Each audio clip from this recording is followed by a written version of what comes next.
Bienvenidas y bienvenidos a esta nueva exploración. Hoy nos vamos a meter en un tema, yo diría que clave en el desarrollo de software. Cómo lo estructuramos por dentro. O sea, cómo organizamos todas esas piezas de una aplicación para que funcione bien hoy, claro, pero también para que sea robusta, fácil de mantener y que pueda evolucionar sin que sea una pesadilla constante. Es una pregunta, fundamental. Y bueno, nos vamos a centrar en dos enfoques, dos estilos arquitectónicos que siempre generan conversación.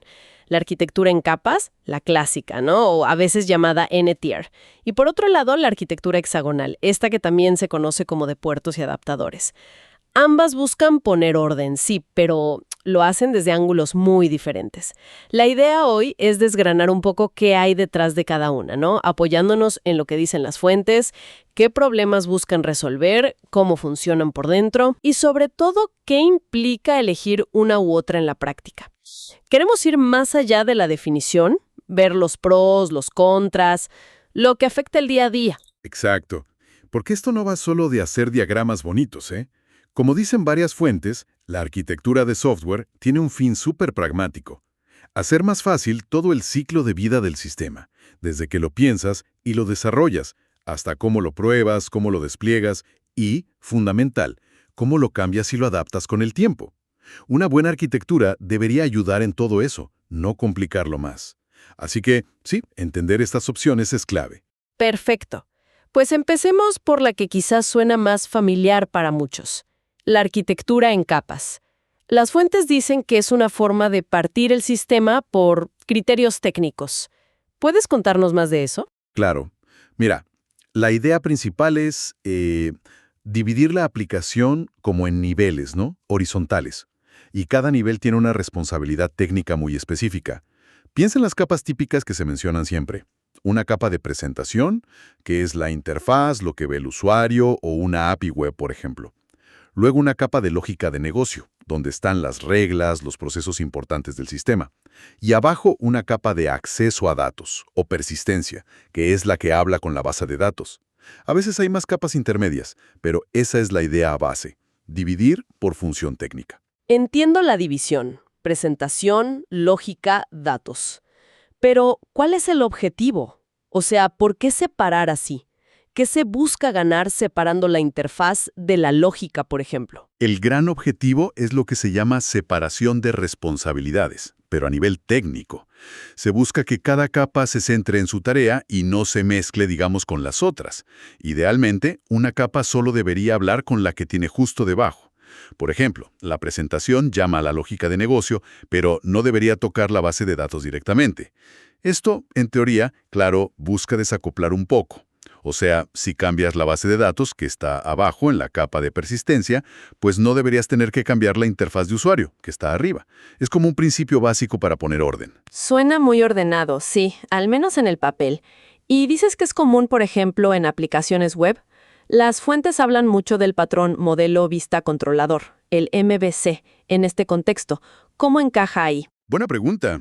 El MVC es un patrón súper popular, sobre todo en frameworks web, ¿no? Y muchas veces se implementa dentro de una arquitectura en capas más grande. La vista, pues claramente es parte de la capa de presentación. El controlador hace de intermediario, recibe lo que pide el usuario desde la interfaz y organiza las llamadas a la lógica de negocio.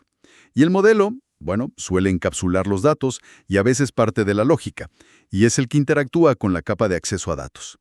Así que MVC ayuda a estructurar esa parte de arriba, la presentación, y cómo habla con las capas de abajo, pero sigue dentro de esa filosofía de capas técnicas. Es una estructura muy extendida. Vale, clarísimo cómo se estructura. Pero hay un punto que siempre es crítico en arquitectura: las dependencias. ¿Quién depende de quién aquí? Las fuentes sugieren una dirección bastante clara, ¿no? Sí, y esto es importante. Tradicionalmente, en una arquitectura en capas estricta, las dependencias van en una sola dirección, hacia abajo.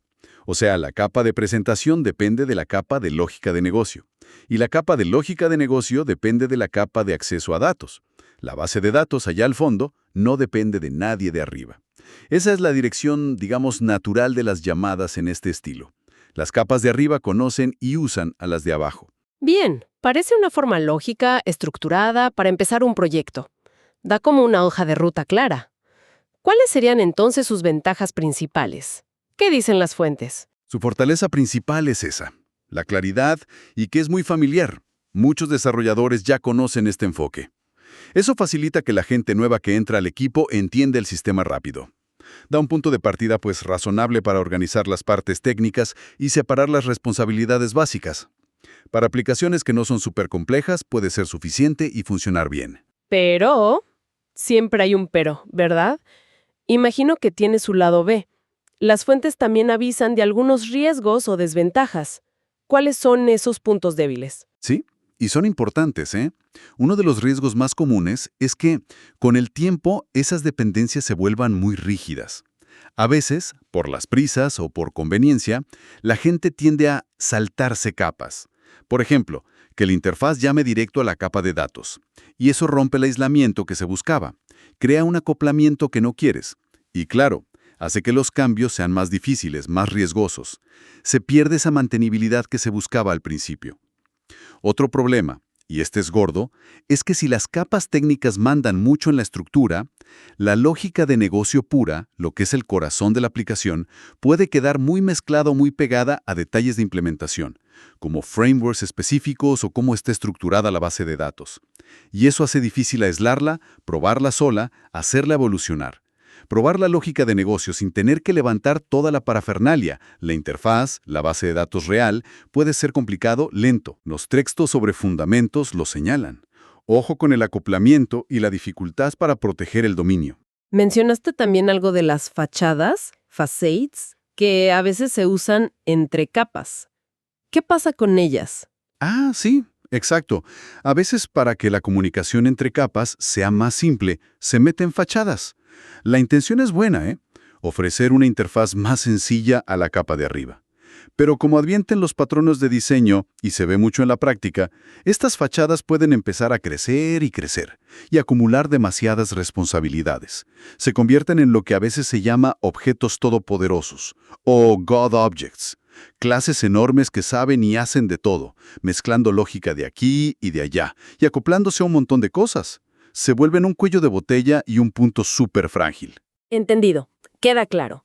Las capas dan orden inicial, pero ojo con la rigidez, el acoplamiento y la dificultad para aislar y probar el núcleo a largo plazo. Pasemos entonces a la otra cara de la moneda, la arquitectura hexagonal, o de puertos y adaptadores. El nombre ya suena diferente. ¿Cuál es la idea aquí? La filosofía es radicalmente distinta, sí. En lugar de dividir por tecnología, como las capas, la hexagonal busca aislar el núcleo de la aplicación. Ese núcleo es la lógica de dominio pura, las reglas de negocio, lo que de verdad resuelve el problema del cliente. Aislarlo de todo lo que es externo. Y ese mundo exterior es, pues, todo lo demás. La interfaz de usuario, sea web, móvil, lo que sea. La base de datos, los servicios externos a los que llama la aplicación, sistemas de mensajes, todo eso. El objetivo número 1 es proteger el dominio. Protegerlo de los detalles técnicos y de la tecnología que cambia constantemente. Aislar el núcleo. Suena muy bien. Pero ¿cómo se hace eso en la práctica? La estructura es diferente a las capas. Sí, la estructura se basa en otros conceptos. El núcleo de la aplicación, el hexágono, si quieres verlo así, define puertos. Estos puertos son básicamente interfaces, contratos abstractos. Hay de dos tipos, puertos primarios o controladores, que dicen cómo el mundo exterior puede hablarle al núcleo. Por ejemplo, una interfaz para crear un pedido. Y puertos secundarios o controlados, que definen qué necesita el núcleo del mundo exterior. Por ejemplo, una interfaz para guardar un pedido en algún sitio. Vale. Puertos como contratos. ¿Y los adaptadores? Exacto. Luego, los componentes externos, la interfaz, la base de datos, los servicios, se conectan al núcleo a través de adaptadores. Un adaptador es un trozo de código que implementa un puerto o que usa un puerto. Por ejemplo, tienes un adaptador web que recibe peticiones HTTP y llama a un puerto primario del núcleo para ejecutar una acción. Y por otro lado, tienes un adaptador de base de datos que implementa un puerto secundario. Ese adaptador traduce la necesidad del núcleo de guardar pedido en las instrucciones SQL específicas para tu base de datos concreta, sea Oracle, Postgres, lo que sea. El patrón adaptador es fundamental aquí. Permite que el núcleo, que habla en abstracto a través de puertos, se comunique con el exterior, que habla lenguajes técnicos concretos sin conocer los detalles de esos lenguajes. Interesante eso de puertos como contratos y adaptadores como traductores, ¿no? Mencionaste que las dependencias aquí van diferente a las capas. ¿Qué principio permite eso y cómo funciona? El pilar aquí es el principio de inversión de dependencias, el DIP. Es parte de los principios SOLID, y es crucial entenderlo. Como explican fuentes como Clean Architecture o textos de diseño ágil, el DIP dice dos cosas clave. 1. Los módulos de alto nivel, el núcleo, la lógica de negocio, no deben depender de los módulos de bajo nivel, infraestructura, UI, detalles técnicos. Ambos deben depender de abstracciones, que son los puertos. Y 2. Las abstracciones, los puertos, no deben depender de los detalles, los adaptadores. Son los detalles, los adaptadores, los que deben depender de las abstracciones, los puertos. Esto le da la vuelta completamente a la dirección de las dependencias que veíamos en las capas. Aquí, todas las dependencias apuntan hacia adentro, hacia el núcleo del dominio. La UI depende de los puertos del núcleo. El adaptador de base de datos depende de los puertos del núcleo. El núcleo no sabe nada de la UI específica, ni de la base de datos concreta. Solo conoce los contratos, los puertos, que él mismo define. ¡Wow! Esa inversión de dependencias es la clave entonces. Cambia totalmente las reglas del juego.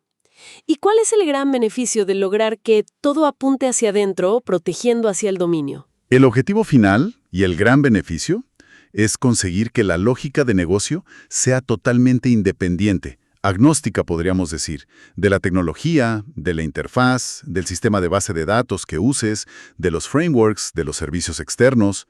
Proteger el dominio significa eso, que puedes cambiar o evolucionar la tecnología que está por fuera sin tener que tocar el núcleo de tu aplicación, que es donde está el valor real de tu negocio. Te da libertad para que el negocio evolucione sin estar atado a decisiones tecnológicas que tomaste hace años. Eso suena potente, la verdad. ¿Y qué ventajas concretas trae esa independencia en el día a día del desarrollo? Las ventajas son importantes, sí. La primera, y muy destacada en las fuentes, es una testeabilidad altísima del núcleo. Puedes probar la lógica de dominio sola, de forma aislada, súper rápido y de manera fiable. Usas dobles de prueba, mocks, stubs, fakes, para simular cómo se comportarían los adaptadores. No necesitas una base de datos de verdad, ni levantar un servidor web, ni conectarte a servicios externos para verificar que tus reglas de negocio funcionan. Esto es oro para prácticas como TDD, desarrollo dirigido por pruebas. Te da ciclos de feedback muy cortos. Testeabilidad aislada. Vale. ¿Y la otra ventaja? La segunda gran ventaja es la flexibilidad y la adaptabilidad. Imagina que necesitas cambiar de una base de datos SQL a una no SQL.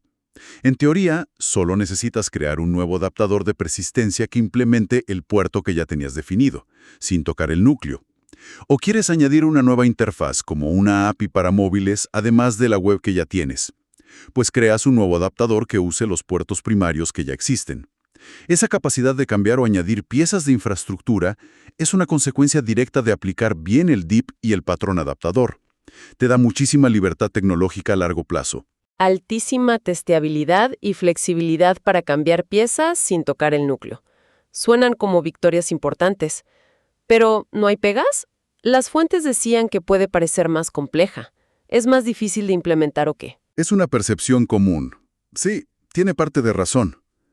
Puede ser más compleja de entender y de implementar al principio, sobre todo si el equipo no está muy familiarizado con conceptos como la inversión de dependencias o diseñar pensando en interfaces, los puertos. Requiere disciplina. Hay que ser cuidadoso para mantener las dependencias apuntando siempre hacia adentro para no contaminar el núcleo con detalles de infraestructura o al revés, no poner lógica de negocio en los adaptadores donde no toca. Hay una curva de aprendizaje inicial, sí, y exige más disciplina en el diseño. Es como una inversión inicial en diseño que buscas que te dé beneficios a largo plazo. Entendido. No es magia, requiere rigor. Vale, pongámoslas ahora cara a cara para que queden claras las diferencias clave.